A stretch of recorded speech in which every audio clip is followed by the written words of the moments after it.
Halo pemirsa, apa kabar Anda hari ini? Senang sekali saya Raden Merles dapat kembali menemani Anda dalam sebuah program talk show inspiratif. Ini dia Bincang Sehati.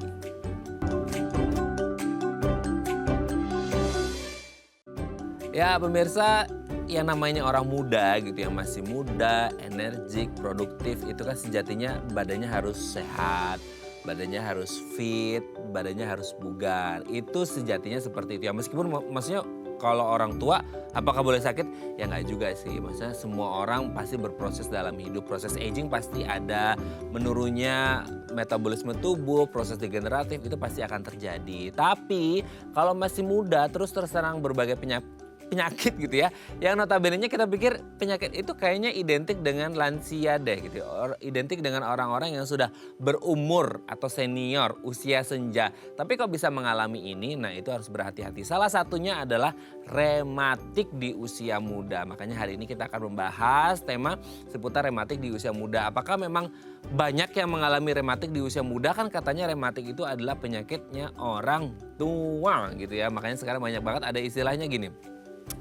Ada lansia gitu ya, milenial tapi sebenarnya secara umur iya, umurnya masih muda, umurnya masih ya dewasa produktif lah ya. Tapi secara fisiologis dan lain sebagainya itu sudah lansia gitu ya. Jadi kemana-mana bau minyak angin dan lain sebagainya. Jadi harus berhati-hati ya. Kita akan menjaga kesehatan tubuh kita salah satunya adalah dengan menghindari supaya tidak mengalami rematik. Oke, ngomong-ngomong tentang rematik, kita akan membahas terlebih dahulu mitos fakta seputar nyeri otot ya. Kita lihat yang pertama.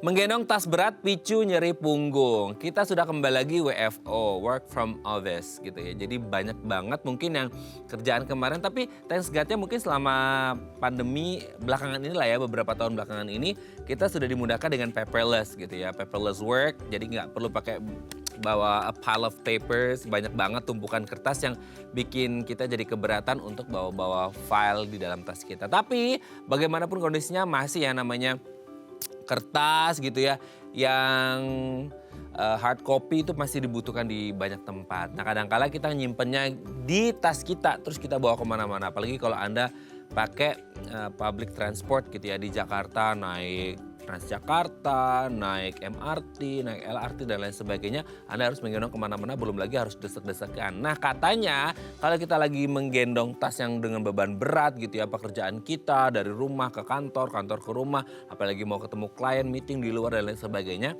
ini bisa menyebabkan nyeri otot. Apakah semengerikan itu? Terus apa kita nggak boleh bawa tas? Apa kita nggak boleh bawa beban berat? Nah nanti akan jadi pertanyaan ya. Apakah benar ketika kita menggendong tas dengan beban berat ini bisa menyebabkan nyeri otot? Oke, kita lanjut yang kedua pemirsa ya. Tidak boleh beraktivitas saat nyeri otot. Kalau Anda suka berolahraga, suka jalan, suka jogging, suka sepedaan, ya pokoknya seputar workout lah ya gitu ya. Katanya kita nggak boleh beraktivitas pas lagi nyeri otot. Gini, di satu sisi kan kita pasti yakin ya namanya olahraga. Tujuan olahraga apa sih? Membuat tubuh kita sehat dong, membuat tubuh kita fit, tubuh kita bugar seperti itu. Tapi apa jadinya kalau kita sedang mengalami nyeri otot? Apalagi mungkin kalau nyeri ototnya di kaki gitu ya. Bayangin Anda harus berjalan, lari, jogging, sepedaan ngegoes dengan kondisi nyeri otot. Maksudnya kayak nggak beraktivitas saja pasti ngerasa nyeri ya, namanya juga nyeri otot. Nah apa jadinya kalau diajak beraktivitas apalagi berolahraga gitu ya. Nanti akan kita bahas apakah boleh melakukan itu atau skip dulu ya nanti lagi. Oke kita lanjut yang ketiga pemirsa ya. Stres bisa sebabkan nyeri otot. Oke, stres dan nyeri otot. Ini kayak dua hal yang kontradiktif ya, maksudnya stres itu kan lebih ke mental health issue gitu ya. Ini lebih ke jiwaan gitu ya. Kalau nyeri otot kan sebenarnya ini sesuatu yang secara fisiologis ya, bukan secara psikis seperti itu. Tapi nanti akan kita bahas apakah memang ada hubungan antara stres dan juga nyeri otot yang sebenarnya kita berpikir itu kayaknya dua hal yang agak berbeda deh. Stres itu kan biasanya kejiwaan gitu ya. Kita ketemunya psikiater, bukan ke spesialis saraf atau yang lain sebagainya. Nanti akan kita bahas ya. Oke, kita lanjut yang keempat pemirsa. Kompres air hangat untuk meredakan nyeri otot. Jadi kompres ini kayaknya udah satu hal yang sering dilakukan oleh orang Indonesia. Biasanya orang masuk angin gitu ya, orang demam, orang yang lagi gak enak badan itu dikompres gitu ya di kepalanya. Nah kalau ini nyeri otot gitu ya, bisa nggak sih kalau kita kompres at least sebagai pertolongan pertama lah ya gitu. Ketika lagi nyeri banget gitu, belum ada obat, belum bisa ketemu dokter karena satu dan lain hal, akhirnya kita kompres pakai air hangat misal di tangan atau di kaki, kita tempelin pakai air hangat ya, dimasukkan anduk hangat yang dimasukkan ke air hangat gitu ya, terus tempelin. Nah, apakah itu bisa meredakan atau bahkan mengobati, nanti akan kita bahas juga ya. Oke, kita lanjut yang terakhir, yang kelima pemirsa. Gangguan pada otot sulit untuk disembuhkan. Nah ini ya, maksudnya ketika kita ngomongin luka penyakit di tangan, di punggung tangan gitu ya, kayak ada luka gitu, kegores. Nah nanti kan dia akan kelihatan ya, oh lukanya di sini, dikasih aja obat merah, dikasih ini dan sebagainya, akhirnya selesai, sembuh, ngeletek tuh ya luka-luka keringnya, habis itu sembuh deh. Nah tapi kalau urusannya dengan otot, mungkin ada urusannya juga dengan saraf dan lain sebagainya, ini katanya udah susah sembuh nih karena memang waduh terkait jaringannya dan lain sebagainya. Nah nanti kan kita bahas apakah memang pasti sulit disembuhkan atau tidak, nanti kita bahas ya. Oke, itu tadi beberapa mitos fakta seputar nyeri otot dan kami akan membahasnya saat lagi. Tetap bersama kami di Bincang Sehati.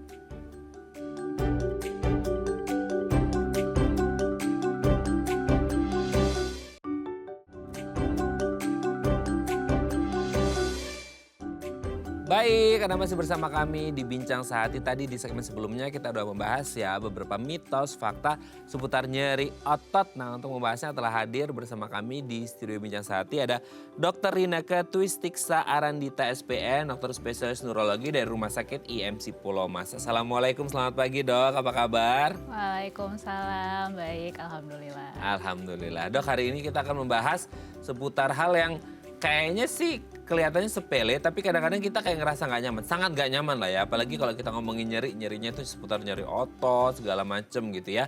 Nah kita akan membahas terlebih dahulu mitos fakta seputar nyeri otot. Nanti tolong dijawab ini beneran fakta atau mitos belaka dan kenapa gitu ya. Yang pertama adalah menggendong tas berat katanya bisa menyebabkan nyeri punggung. Nyeri punggung ini adalah hal yang sangat tidak nyaman ya gitu ya. Terutama kalau mungkin waktu kita kecil, kita ingat kita ke sekolah, buku pelajaran seminggu dibawa di tas. Bahkan kalau sekarang mungkin nggak digendong ya, mungkin ada yang pakai troli seperti itu. Tapi kan banyak juga yang anak-anak sekarang masih pakai digendong langsung, atau kita yang kerja, kita udah mulai WFO lagi dengan hard copies yang banyak banget, kertas-kertas menumpuk, file-file apa segala macam ditaruhlah di tas, digendong. Itu sebab bisa menyebabkan nyeri punggung nggak sih? Kayaknya ini udah hal yang kayak udah sering banget kita dengar nih dok.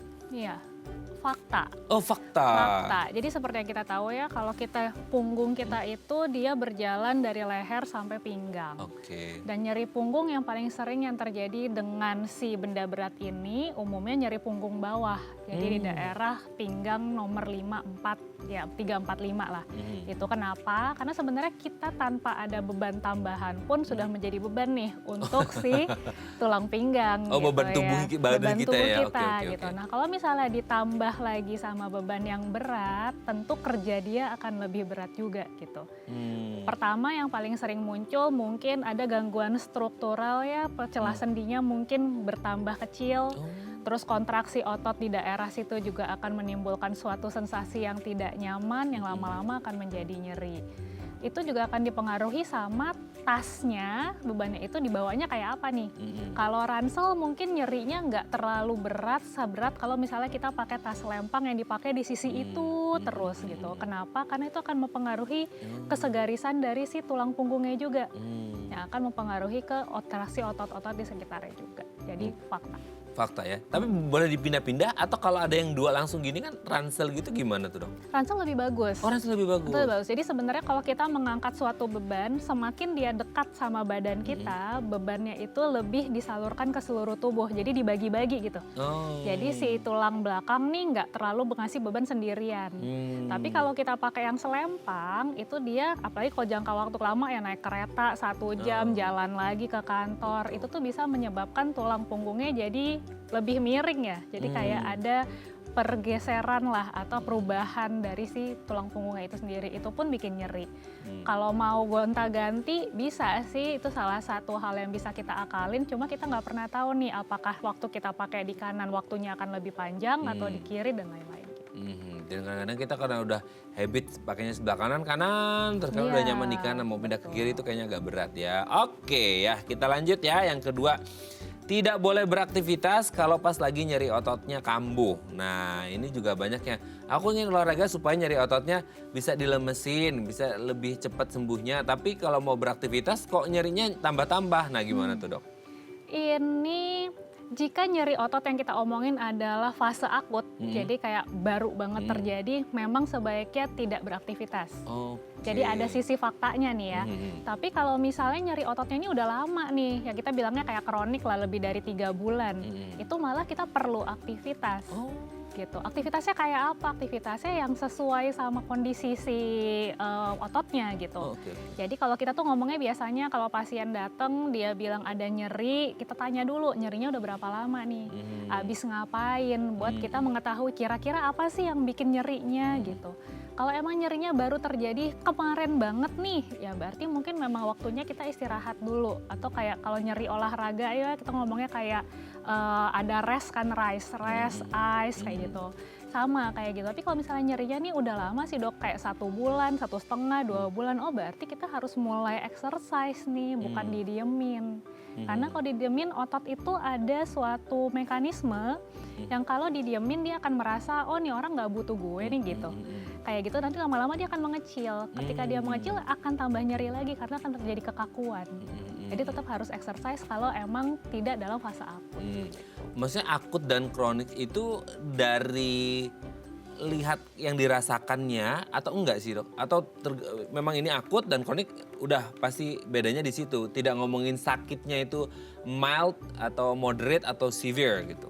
Kita lihat dari waktunya dulu. Selalu mulai dari waktu. Jadi kalau misalnya dia datang dengan keluhan nyeri punggung bawah, misalnya yang paling sering ya, nyeri punggung bawah kita tanya udah berapa lama, dia misalnya bilangnya baru kemarin, kita tanya lagi, baru kemarin dia muncul lagi, atau sebelumnya udah pernah nih, tapi kayak makin lama makin gak enak gitu. Kalau makin lama makin gak enak, baru kita tanya tuh, ini sekarang nyerinya sekarang nilainya berapa? 0 nggak sakit, 10 duh sakit banget nih, punggungnya lepas aja deh, misalnya gitu ya, aduh sakit banget gitu. Kalau emang nyerinya di atas 5 sampai 10, umumnya kita bilang kita harus mengurangi nyerinya dulu.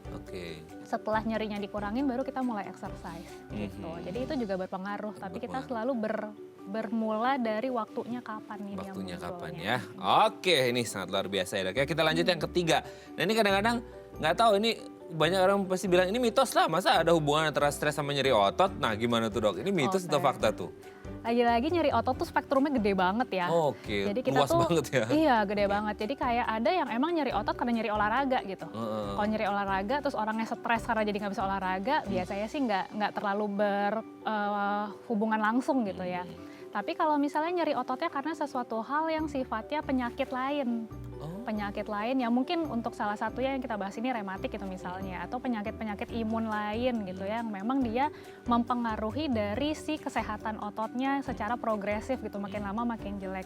Orang dengan stres, dia ada hormon yang keluar itu akan mempengaruhi metabolisme seluruh tubuh termasuk metabolisme otot. Jadi bisa aja nih berhubungan, tapi memang mungkin nggak kayak abis jatuh nyeri, nggak langsung segitunya gitu, ada prosesnya. Cuma bisa saja si stres ini juga mempengaruhi dari nyerinya gitu. Waduh, ternyata stres juga bisa ya gitu. Aduh, jadi jangan stres lah ya. Udah stres bikin pikiran kacau, bisa nyeri otot juga gitu ya dok ya. Oke, kita lanjut yang keempat. Kompres air hangat katanya bisa untuk meredakan nyeri otot. Nah gimana tuh? Ini kan kayaknya khas Indonesia banget ya, kalau apa-apa dikompres biar nyerinya hilang atau menurun gitu. Itu benar nggak sih dok? Fakta. Itu fakta. Kita lihat lagi tapi ya dari yang tadi awal tuh, ini nyerinya dari kapan? Kalau nyerinya pasca olahraga terkilir sampai ototnya jadi kaku dan lain-lain, kita kompresnya es. Tapi kalau misalnya dia nyeri ototnya udah lama, secara penelitian ternyata kompres hangat tuh bisa mengurangi nyerinya. Gitu. Bisa beda antara yang dingin dan hangat ya? Iya, kalau misalnya dia kayak cedera olahraga deh yang paling gampang ya. main bola jatuh terkilir terus ototnya jadi kram, ototnya jadi kaku. Kita kompres es supaya radangnya berhenti. Karena kita tahu nih, oh ini lagi proses radang baru banget nih, kita kompresnya es. Tapi kalau dia udah lama, komponen radangnya mungkin ada, cuma nggak seberat kalau misalnya dia di awal. Jadi kita kompresnya boleh hangat, boleh dingin sebetulnya. Tapi secara penelitian ternyata lebih banyak yang berespon terhadap hangat. Walaupun ada juga sih yang berespon terhadap dingin. Jadi fakta. Fakta ya. Oke, jadi jangan ragu-ragu kalau lagi nyeri otot. Pertolongan pertama setidaknya ya dengan kompres air hangat. Yang terakhir dok, gangguan pada otot katanya sulit banget buat disembuhin. Betul nggak sih? Karena kalau kayak luka kan kelihatan di tangan, dikasih obat merah segala macam selesai. Nah kalau otot kan kayak itu di dalam banget, jadi kayak sulit untuk disembuhkan. Gimana tuh dok? Sulit untuk disembuhkan, ya ada komponen faktanya sih sebenarnya. Kayak kita melihat kayak nyeri otot yang dihasilkan oleh penyakit lain. Oke. Penyakit sistemik misalnya, mungkin diabetes mellitus, terus dia menyebabkan gangguan di ototnya. Akan sulit untuk kita mengatasinya kalau emang faktor lainnya nggak diberesin juga. Tapi kalau misalnya kita ngomong nyeri otot karena kebanyakan nge-gym gitu ya, terus jadinya pegel-pegel dan lain-lain, itu gampang. Bukan gampang dalam artian langsung cetek sembuh ya, cuma kayak lebih ke arah oh ini ada tahapannya nih, nanti tuh bisa kembali seperti semula gitu. Jadi tentu kita melihat lagi sebenarnya nyeri ototnya ini penyebab utamanya apa.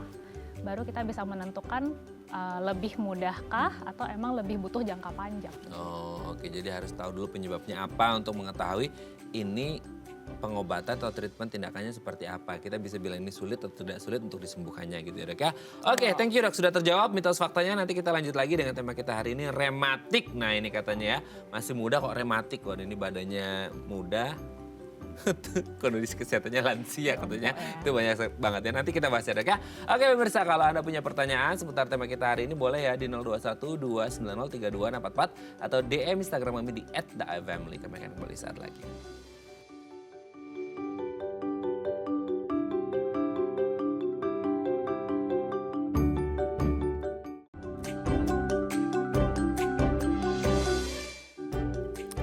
Baik, Anda masih bersama kami di Bincang Sehati. Kita masih membahas tema kita hari ini rematik di usia muda. Coba sekarang cek kesehatan Anda, apakah Anda rematik?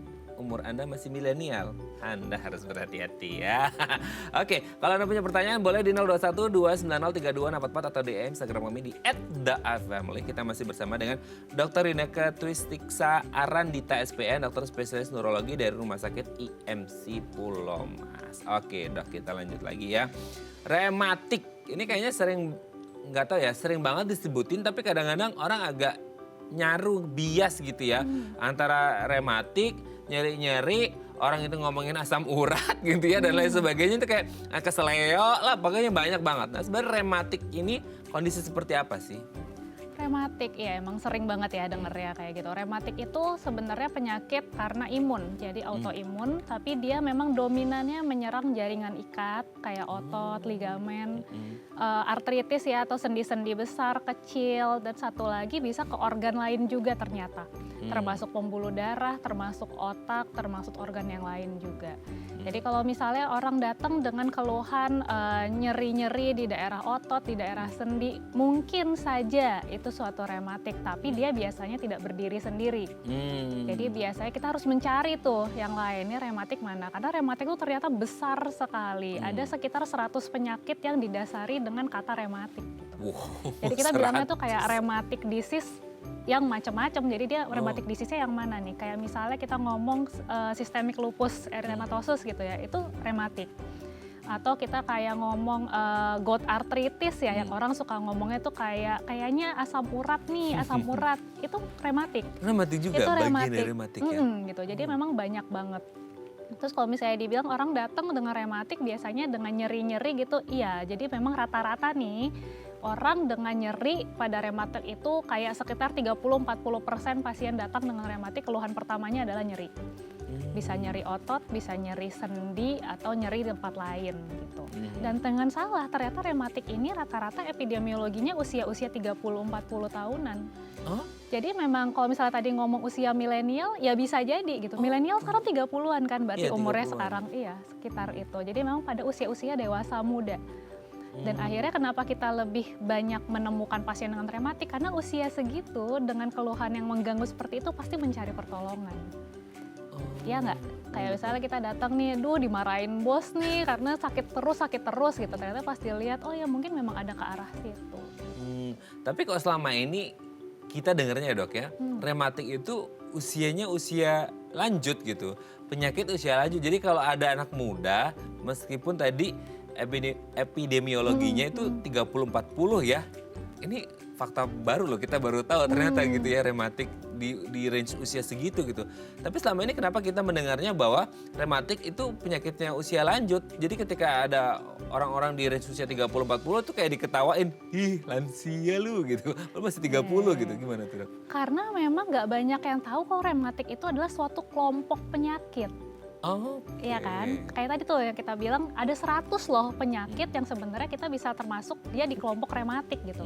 Tapi memang rata-rata orang tua karena ya mungkin pada datang karena gout arthritis, penyakit radang di lutut ya, atau kayak radang-radang di daerah kaki, sendi-sendi kecil gitu. Jadi rata-rata memang pasien udah tua dan rata-rata orang-orang ketika tua mengalami hal itu bilangnya, ya namanya juga udah tua, iya kan? Iya, betul. Nah mungkin karena faktor yang lain lagi tuh yang kayak tadi ketika usianya masih muda dia mengalami nyeri-nyeri seperti itu, orang-orang di sekitarnya mengatakan iya masih muda udah kayak gitu, akhirnya kayaknya nggak apa-apa deh, akhirnya tidak seeking for help gitu. Betul. Akhirnya kita juga nggak menemukan itu, tapi ternyata rematik itu tuh sebesar itu, dia bisa ada 100 dan rata-rata pasien dengan rheumatoid arthritis misalnya atau pada lupus, pada Sjogren itu pada usia yang lebih muda lagi. Bisa aja kita ketemu pada usia-usia 20 akhir menuju 30 itu ada. Jadi memang sebenarnya sebaiknya sih kata-kata seperti masih umur segini udah ngomongin kayak itu harus mulai dikurangin nih. Betul. Karena itu membuat orang-orang jadi ngerasa iya ya jangan-jangan nih sebenarnya aku lebay aja gitu. Padahal sebenarnya mungkin itu memang sesuatu hal yang perlu ditata laksana lebih awal. Nah itu karena ini udah tertanam udah jauh, udah berpuluh-puluh tahun ya. Maksudnya generasi 80-90 itu udah kayak udah tahu bahwa rematik itu ya penyakitnya orang tua seperti itu. Dan harus dipahami bahwa kondisi ini bisa terjadi pada siapa saja gitu. Bahkan di usia muda karena memang ruang lingkupnya si rematik itu banyak banget gitu ya dok. Nah ngomongin ruang lingkup yang banyak banget seperti itu sebenarnya kalau kita ngomongin rematik dalam cakupan yang universal itu gitu ya secara umum ada nggak sih gejala yang khas banget bahwa ini tuh rematik gitu. Ya, tadi kan kita ngomongin nyeri-nyerinya gitu ya. Apakah yang 100-an itu bisa jadi gejalanya akan berbeda-beda atau semuanya tetap nyeri awalnya gitu? Iya, jadi rematik itu yang perlu dipikirkan adalah dia adalah suatu penyakit yang sifatnya progresif ya. Jadi itu dia berjalannya tuh semakin lama akan semakin dalam tanda kutip semakin berat, ada penurunan fungsi dan lain-lain, itu yang harus dipegang dulu. Dan rata-rata rematik ini dia didahului karena ada suatu proses radang di dalam tubuh. Pada penyakit-penyakit seperti rheumatoid arthritis atau lupus itu dia biasanya ada demamnya dulu tuh di awal. Jadi itu yang perlu ditanya sebenarnya atau yang perlu kita perhatikan, kok setelah ada demam beberapa lama kemudian muncul ada nyeri-nyeri sendi ya, misalnya gitu. Dan nyeri sendinya ini karena dia suatu peradangan, umumnya terjadi ada kekakuannya juga, nggak cuma nyeri. Jadi rasanya kaku dan umumnya akan membaik ketika diajak beraktivitas. Misalnya pagi-pagi tangannya kaku ya jari-jarinya, terus di aktivitas nih digerak-gerakin langsung malah enak gitu. Itu mungkin aja suatu rheumatoid arthritis atau yang termasuk dalam rematik. Kalau misalnya enggak, dilihat lagi nih karena tadi rematik ini sebenarnya dia tidak menyerang sendi saja, tidak menyerang otot saja, dia bisa menyerang ke hal lain. Coba dilihat juga apakah ada keluhan lain yang datang deket-deketan atau malah bersamaan. Keluhan mata kah? Keluhan seperti nyeri kepala kah gitu, atau mungkin kayak ngerasanya dia selain kaku, selain nyeri ada kesemutannya juga yang hilang timbul kayak gitu. Itu semua yang harus di screening. Itu gejala-gejala yang ke mata dan lain sebagainya itu datang dari rematiknya sendiri atau mungkin dari riwayat kesehatan yang lainnya juga? Itu bisa overlapping. Jadi lagi-lagi kalau kita misalnya datang dengan keluhan sesuatu pasti biasanya nih di klinik dokternya akan bertanya, ada riwayat sakit lain nggak? Itu perlu dijembrengin tuh sebanyak apa kalau emang punya ya. Kalau emang nggak tahu ini penting nggak ya, ini penting nggak ya, omongin aja. Gitu.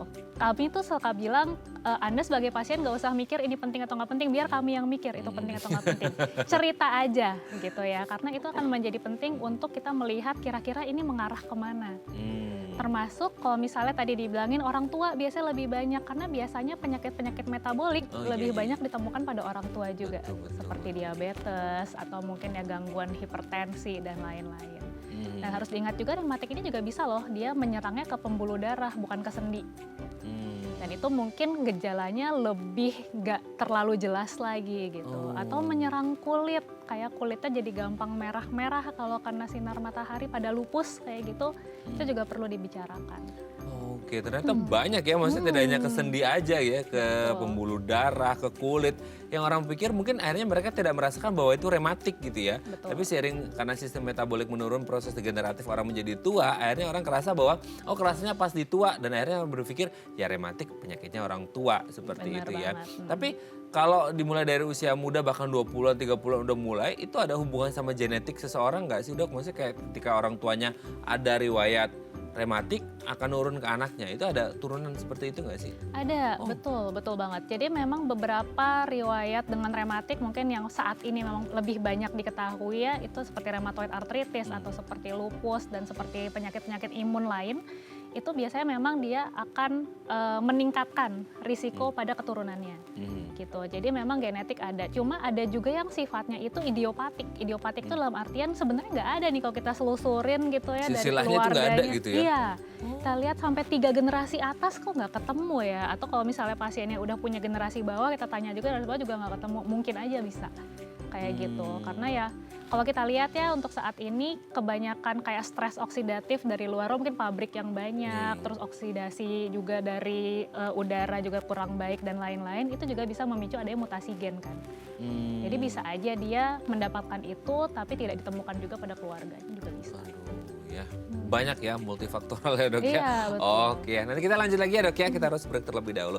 Oke pemirsa, kalau Anda masih punya pertanyaan seputar tema kita hari ini boleh ya di 021 290 3244 atau DM Instagram kami di @theafamily. Kami akan kembali saat lagi.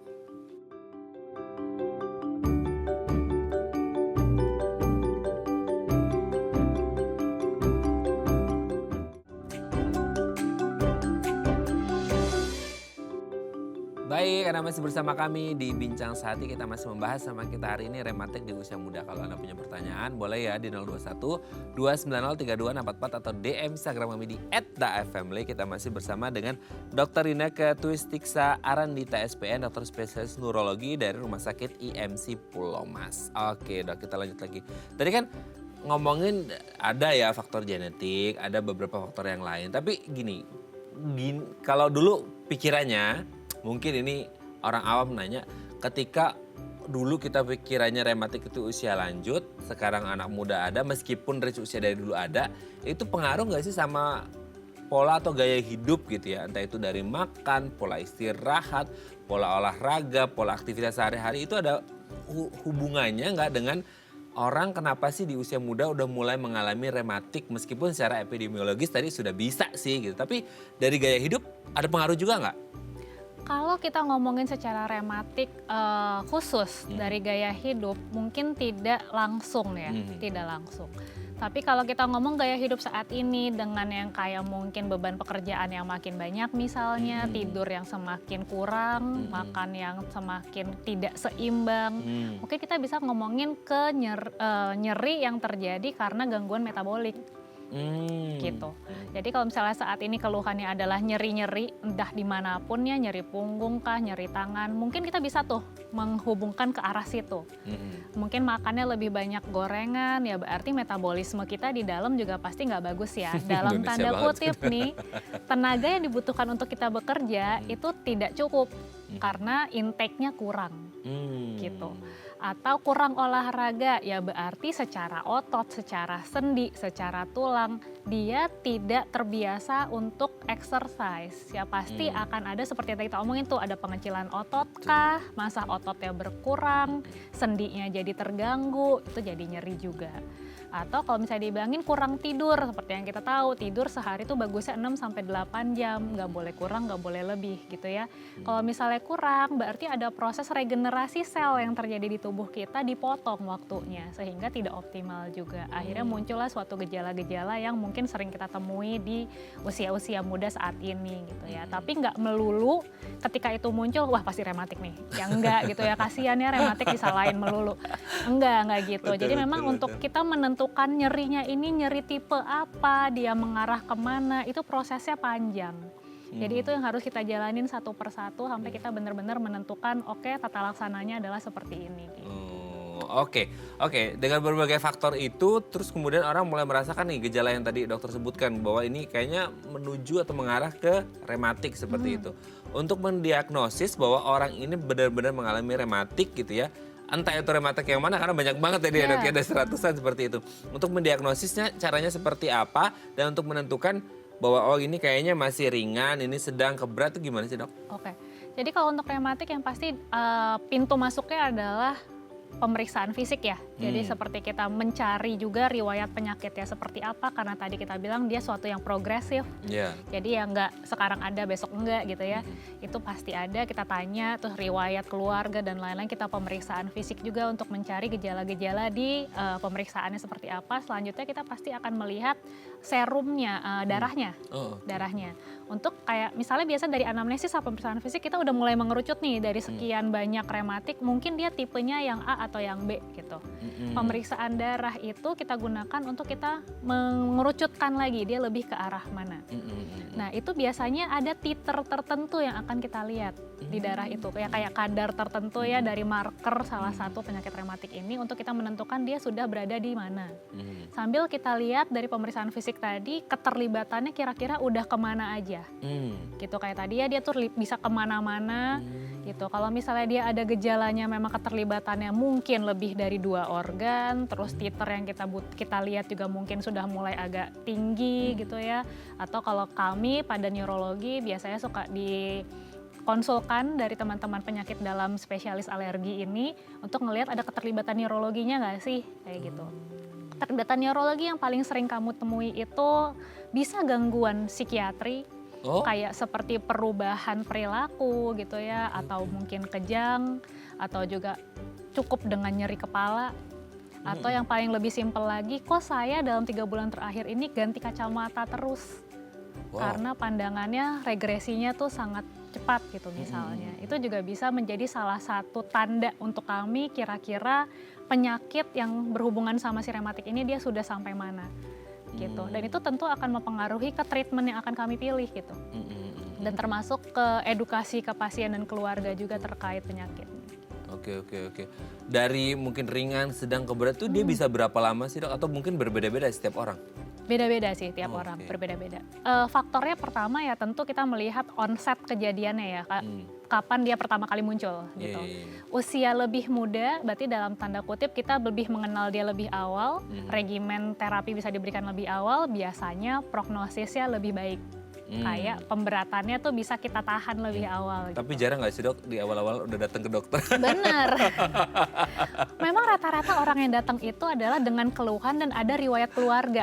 Gitu. Jadi sebenarnya agak-agak guilty pleasure ya kalau misalnya dia orang tuanya atau siapanya keluarga itu punya riwayat, akhirnya kan dia jadi lebih aware terhadap dirinya sendiri gitu. Itu menjadi kayak jadi lebih awal nih, jadi kita bisa menahan. Jadi dia bisa beraktivitas sampai kualitas hidupnya bagus-bagus aja. Tapi ada juga yang onsetnya yang seperti tadi lebih tua.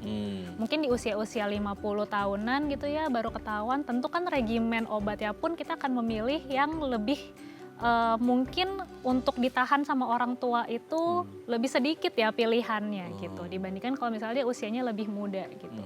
Itu mungkin yang akan menjadi kesulitan ditambah dengan gejala metabolik yang biasanya juga ditemukan pada usia yang lebih lanjut gitu.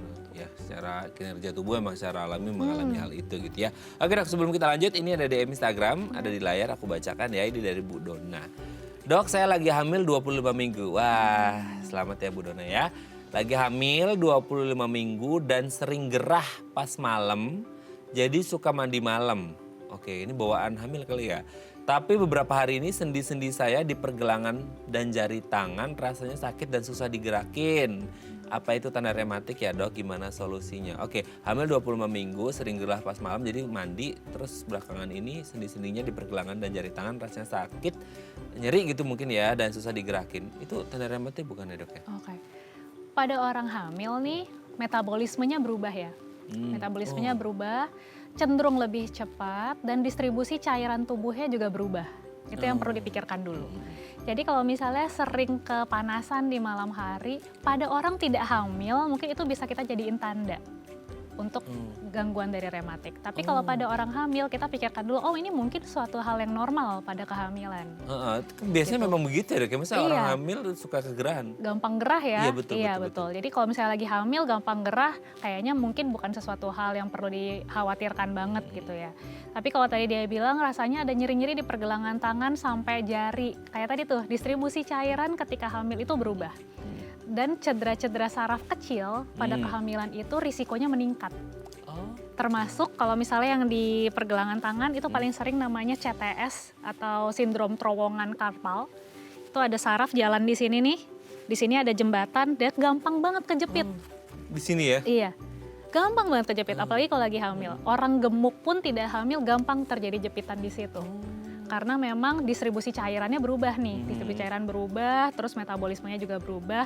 Kalau misalnya sayang di sini kejepit, dia akan kesemutannya di 3 jari utama ini atau mungkin sampai sini masih bisa.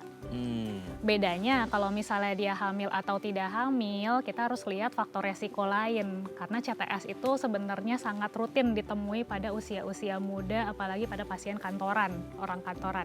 Ngetik ya, ngetik terus gitu, atau ngegas terus, jadi itu juga harus diperhatikan. Apakah ini salah satu hubungan dengan rematik atau enggak, kita nggak bisa jawab itu di sini. Karena memang ya itu tadi ya, secara faktor risiko kehamilan yang menunjang sebenarnya untuk ini kayaknya bukan deh. Tapi kita nggak bisa karena kita harus memeriksaannya tuh sebanyak itu gitu. Karena ada faktor gejala yang lain juga gitu ya? Iya, kayak gitu. Atau ya memang ini baru muncul sekarang atau sebenarnya sebelum hamil juga udah gitu. Soalnya kan kehamilan jadi salah satu faktor resiko nih sekarang. Iya betul, Gitu. betul. Jadi gitu sih. Oke ya. Kalau dari obrolannya yang sekarang diomongin sih kayaknya bukan ya. Kayaknya bukan ya. Ini bawaan orok aja mungkin. Bawaan hamil Kasian ya. nih oroknya Bukan dimarahin ya. Bawaan hamil Bawaan ya. hamil ya. Semoga ini bisa menjawab ya pertanyaan Bu Dona. Tapi kalau boleh lanjut ya, ini menarik juga. Aku jadi kepikiran nih dengan pertanyaannya Bu Dona. Yang dulu juga sering kita pertanyakan, rematik itu selalu diidentikan dengan mandi malam. Ya nggak sih kayak Mandi malam. jangan mandi malam gitu ya, apalagi mandi tengah malam, nanti ada temennya gitu, serem ya dok ya, mandinya dikali lagi ya, serem gitu ya. Mandi malam itu bisa menyebabkan rematik. Nah itu kayak ini kelupaan ya, tadi kita di mitos fakta juga sebenarnya ini mitos atau fakta gitu sebelum kita lanjut. Ini mungkin urusannya juga sama dengan Bu Dona tadi. Bisa nggak sih menyebabkan mandi malam apalagi pakai air dingin gitu? Oke. Mitos ya. Oh mitos. Jadi rematik itu secara metabolismenya memang dia membuat malam itu gampang gerah, bukan gampang gerah, gampang berkeringat. Seperti pasien TBC. Jadi kalau malam tuh suka keringetan sampai banjir gitu. Iya betul. Iya, secara logikanya kalau malam keringetan banget sampai banjir pasti bawaannya pengen mandi nggak sih? Oke. Nah mungkin itu yang setelah itu difikirkan karena mandi jadi rematik. Padahal mungkin keringetannya yang heboh inilah itu satu tanda dia ada gangguan di sindrom rematik ini gitu. Si keringetannya yang membuat dia menjadi sering mandi di malam hari. Tapi enggak yang bilang mandinya bikin rematik sih enggak. Enggak ya. Akhirnya orang bilang ya udah pakai air hangat atau air panas, enggak juga ya, Enggak gitu juga. tidak ada hubungannya ya. Oke, kita kembali lagi ke rematik. Nah, kalau dari usia muda nih, bahkan usia range 20-30-an gitu, udah mulai mengalami rematik dan kadang-kala kan tadi ya sering udah disinggung juga nih sama dokter bahwasanya banyak yang akhirnya masuk ke dokter gitu ya, konsultasi ke dokter udah kondisinya udah lebih dari ringan kan seperti itu. Apa sih yang akan terjadi ketika terjadi pembiaran gitu? Hingga akhirnya kayak belum tertangani dengan baik si rematiknya ini. Apakah nanti akan jauh lebih buruk ketika mereka udah mulai usia lanjut? Karena kan kadang-kadang kita ngomongin ya tadi ya, ada yang akut sehingga orang kayak oh sebentar aja habis itu hilang. Yang kronis kan memang kita kerasa terus kan seperti itu. Gimana tuh dok? Iya. Yang harus dipegang adalah rematik ini suatu gangguan yang sifatnya progresif. Oh akan terus. Jadi dia akan melanjutkan untuk kerusakan jaringan itu akan terus terjadi gitu. Meskipun yang akut? Kalau akut kan seperti onsetnya ya, jadi dia datang di saat baru nih onset baru gitu. Atau kalau kita ngomongnya kalau pada penyakit autoimun tuh flare. Jadi dalam fase kroniknya dia ada akut on kroniknya gitu. Jadi itu tuh sebenarnya suatu tandanya aja kalau misalnya akut on kronik. Oh ini pasti ada sesuatu hal nih yang memicu dia menjadi gangguan lagi gitu. Walaupun sebenarnya udah stabil. Lagi-lagi ya yang namanya rematik itu kita nggak bisa bilang dia sembuh tapi stabil gitu. Nah karena dia progresif ya kalau dibiarin ya itu akan berlanjut terus gitu. Dan tadi ya rematik itu dia tidak hanya menyerang otot, dia tidak hanya menyerang sendi, dia bisa menyerang organ lain. Jadi kalau misalnya pasien dengan gangguan ini kita akan bilang dia punya keterlibatan organnya di mana aja. Target itu bisa beda-beda setiap orang? Beda-beda. Ada yang bilang, ada yang datang mungkin dia keterlibatannya ke hematologi, ke darah gitu ya. Ada yang dia keterlibatannya muskuloskeletal, yang kayak tadi tuh otot-otot, sendi. Ada yang dia mukokutan, mungkin dia daerah-daerah mukosa mulutnya kering, matanya kering atau gampang luka di daerah-daerah mukosa, itu ada juga gitu. Jadi target kami biasanya kalau pada pasien ini yang memang sudah positif rematik nih ya, kita jangan sampai keterlibatan organnya itu bertambah terus. Kalau emang dia datang keterlibatan organnya udah 2 misalnya, kan bisa dibilang ya udah 2 nih gitu. Ya udah stop aja di situ gitu. Dan itu bisa lebih dari 2? Bisa. Gitu. Jadi kayak tadi ya ini progresif gitu. Progresif sih jadi ya. memang harus diterapi dan semakin awal semakin baik. Aduh, karena progresifnya itu jadi jangan sampai menyebar ke 1, 2, 3. Nauzubillah ya, jangan sampai ya. Makanya harus dari awal tuh ya kalau udah mulai kerasa gejala-gejalanya atau mungkin ada riwayat keluarga dan lain sebagainya, segera periksakan gitu ya dok. Ya, oke dok, nanti kita lanjut lagi ya. Sip. Oke pemirsa, kalau Anda masih punya pertanyaan boleh ya di 0212903244 atau DM Instagram kami di @daafamily. Kami akan kembali sesaat lagi.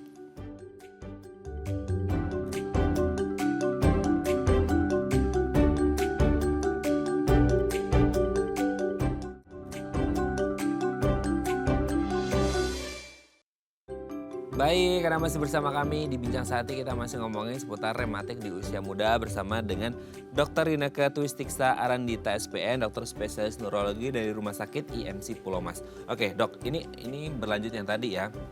Ketika kita ngomongin ternyata dari rematik bisa nyambung ke organ 1, 2 karena progresif seperti itu ya. Nauzubillah min dzalik ya, maksudnya ketika akhirnya sudah terjadi progresif nyerang ke beberapa organ, itu terus penanganannya gimana? Maksudnya rematiknya dulu di stop atau sambil barengan atau yang kena progresifnya atau gimana? Udah kayak pajak aja kita ngomong progresif ya gitu. Gimana tuh dok? Jadi memang kita targetnya tetap rematik yang rematik penyakit yang mendasarinya ya yang jadi target kita. Jadi kita harus bikin dia stabil. Mungkin untuk yang gampangnya kita sebut aja yang paling sering didengar itu lupus sama rheumatoid arthritis ya. Itu sering. Itu kita akan memberikan obat utamanya adalah yang bikin si lupus dan rheumatoid arthritisnya ini stabil. Gitu. Kalau pada yang tidak stabil, misalnya kalau saya di bidang neurologi ya, terus ada orang dengan gangguan di neurologi tapi dasarnya adalah lupus. Yang akan saya lakukan adalah saya akan tetap memberikan obat sesuai neurologinya atau terapi-terapi sesuai neurologinya. Cuma lagi-lagi kita harus memikirkan obat utamanya, jangan sampai saling menekan misalnya. Atau kayak efek sampingnya malah nanti akan memperberat dari efek si penyakit utamanya kayak gitu. Jadi lagi-lagi kita harus melihatnya tuh dari akarnya gitu. Kalau akarnya aman, ya kayak pohon lah ya, kalau akarnya bagus, dia pasti ke atas-atasnya insya Allah bagus juga. Ya sama kayak gitu juga. Kalau misalnya si rematiknya ini stabil, atau lupusnya atau rheumatoid arthritisnya stabil, insya Allah sih gejala ke organ lainnya juga nggak segitunya gitu. Kalau emang udah terlanjur ada. Tapi kalau nggak ada ya. Selama masa pengobatan si rematiknya kan berarti tidak langsung bahasanya itu seketika langsung sembuh kan. Ya, betul. Berarti ada potensi nggak semisal nauzubillahnya ketika udah 2 gitu ya, terus kita harus treatment si rematiknya dulu. Ternyata dia masih bisa progresif ke organ yang lain, jadi ke-3, ke-4 itu bisa. Makanya kita kalau lakukan tata laksana tuh simultan. Jadi kalau misalnya nih pasien lupus sudah ada gangguan ke saraf, ya kita akan tata laksananya simultan.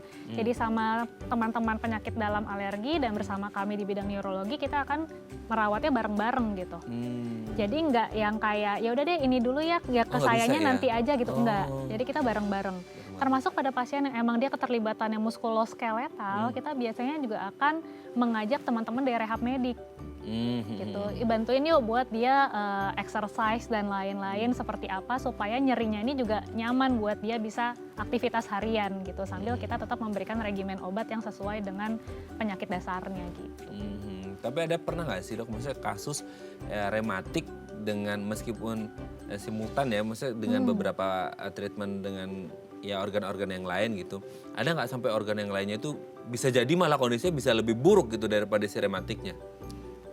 Kondisinya lebih buruk dari rematiknya. Jadi kita tuh nggak bilang kalau misalnya pasien dengan rematik terus dia ada keterlibatan ke muskuloskeletal, muskuloskeletalnya bukan rematik.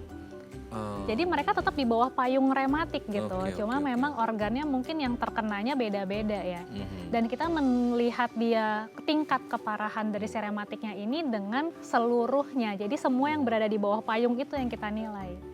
Jadi kita nggak bisa bilang mungkin kasihannya datang ke saraf dengan kejang gitu ya. Terus dia ada lupus misalnya tapi sudah diterapi terus kita bilang rematiknya ini aman nih cuma sarafnya aja nih yang nggak aman. Enggak, karena si saraf ini terjadi karena rematiknya. Betul. Jadi kita ngomongnya bener-bener yang di bawah payung. Jadi kita mau yang tanya itu sekarang kondisi rematiknya seperti apa. Udah titik gitu doang. Tapi nanti pasti ngefek ke yang lainnya gitu sama cuma ya. nanti kita akan diskusinya ya sama cabang-cabangnya gitu. Penyakit dalamnya diskusi sama neuro juga, terus kita juga berdiskusi sama mungkin ada keterlibatan mata, kita sama teman-teman mata juga. Jadi itu, ya tetap, jadi rematik itu jatuhnya jadi kayak multidisiplin gitu. Iya, jadi multidisiplin ini pun nanti yang akan berdiskusi untuk kita memutuskan atau kayak kita melihat kira-kira rematik ini sudah sejauh apa. Kan rematik berarti kan kalau tidak salah tadi tidak bisa sembuh 100% ya dok ya? Nah berarti kalau untuk organ yang lain yang kena progresif, statusnya sama atau bisa sembuh 100%? Sama. Oh sama? Sama. Kalau misalnya kita ngomong bicara di bagian neurologi ya, kalau misalnya dia kena di pembuluh darah, yang pembuluh darah kebetulan pembuluh darah otak gitu. Otak itu kan dia tipenya seperti kalau udah ada sel yang mati, ini nggak bisa kita hidupin lagi gitu. Jadi fungsi itu yang terganggu, fungsi yang menghilang kita nggak bisa balikin gitu. Tapi kalau fungsinya ini terganggu belum menghilang, mungkin kita bisa menahan udah sampai sini aja ya, terganggunya jangan bertambah lagi. Gitu. Jadi memang harus dari rematiknya dulu ya ditangani ya, meskipun harus melibatkan multidisiplin ya. Jadi koordinasi dengan beberapa spesialis yang lain. Thank you dok, hari ini sudah terjawab rematik yang ternyata jangan bilang masih muda kok rematik, gitu itu harus mulai digeser gitu ya. Thank you dok atas pengetahuan yang sangat luar biasa hari ini. Salam sehat selalu, salam untuk keluarga di rumah dan teman-teman di IMC Pulau Mas ya dok ya. Selamat pagi, assalamualaikum. Waalaikumsalam. Oke pemirsa, itu tadi perbincangan kita, semoga bermanfaat ya. Saya Raden Matias pamit, sampai jumpa dan selamat kembali beraktivitas di hari Senin yang indah ini.